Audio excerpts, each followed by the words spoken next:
Quando a paciente teve já 2 partos vaginais, ela tem um risco 8 vezes maior do que uma mulher que nunca teve filhos e tem um prolapso genital. Questão genética, então é mais comum na raça branca prolapso, tá? Não significa que outras raças não podem ter, mas é mais comum por causa da questão do colágeno.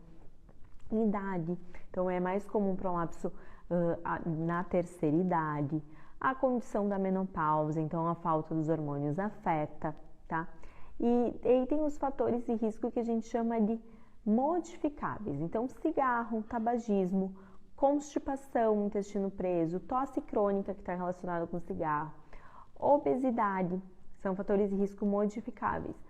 Carregar peso, fazer grandes esforços, como por exemplo, crossfit, ou uma pessoa que é um cuidador, por exemplo, de idoso, que carrega muito peso, então é um fator de risco para prolapso. E o que a gente faz quando a gente está fazendo o tratamento é a gente mexe nos fatores de risco modificáveis, porque se a pessoa faz o tratamento do prolapso, por exemplo, uma cirurgia, e ela mantém os fatores de risco, então mantém fumando, mantém com obesidade, mantém fazendo constipada, fazendo força para evacuar, ela vai tendência é que o prolapso possa voltar porque ela está mantendo os fatores de risco. Então, continua forçando ali aquele assoalho pélvico, que são esses músculos e ligamentos que dão sustentação para esses órgãos como intestino, bexiga e útero, tá? Então, falei do diagnóstico, das causas. Incontinência urinária. Então, ela pode estar presente a perda de urina associada ao prolapso ou não, tá? Então, o que pode acontecer também é que nos graus iniciais do prolapso, a pessoa tinha incontinência urinária, tinha perda de urina, e conforme esse prolapso vai aumentando, ele vai dificultando para a paciente urinar e ela para de perder urina. E aí, quando a gente está pensando numa programação cirúrgica, em fazer uma cirurgia, é importante que a paciente faça uma avaliação, então um estudo urodinâmico, para avaliar se ela tem incontinência urinária oculta. O que é isso? Se às vezes o prolapso está tão grande que está dificultando para urinar, só que quando for fazer a correção do prolapso, então for fazer a cirurgia, depois ela pode ficar perdendo urina, porque na verdade ela já tinha uma incontinência urinária que estava oculta, que estava escondida por causa dessa dificuldade para urinar do prolapso estar tão grande. Então, por isso que a gente faz um exame de urodinâmica que vai colocar o prolapso para dentro, então vai empurrar a bolinha para dentro, pedir para a paciente fazer força, então manobra de Valsalva, que se chama tosse, para avaliar se ela tem perda de urina, que precisa ser corrigida na mesma cirurgia. E quais que são os sintomas do prolapso? Então, o que ele causa? Vai depender do grau.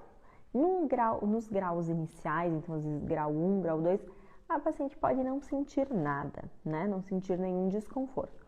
Conforme o prolapso vai aumentando, os sintomas aparecem. Então, ele começa a dificultar para sentar, começa a dificultar para fazer atividade física, desconforto na relação sexual, dificuldade para esvaziar a bexiga, isso pode levar a infecções urinárias de repetição. Em prolapsos muito grandes, como prolapso grau 4, está associado inclusive com insuficiência renal, então de diminuir a função do rim, por causa que essa urina acaba voltando pelos ureteres, que são os canaizinhos que levam o xixi do rim para a bexiga, e isso volta para dentro do rim. Então, em graus, por exemplo, grau 4, que nem aquela foto que eu mostrei, pode haver, então, até um comprometimento da função do rim, tá?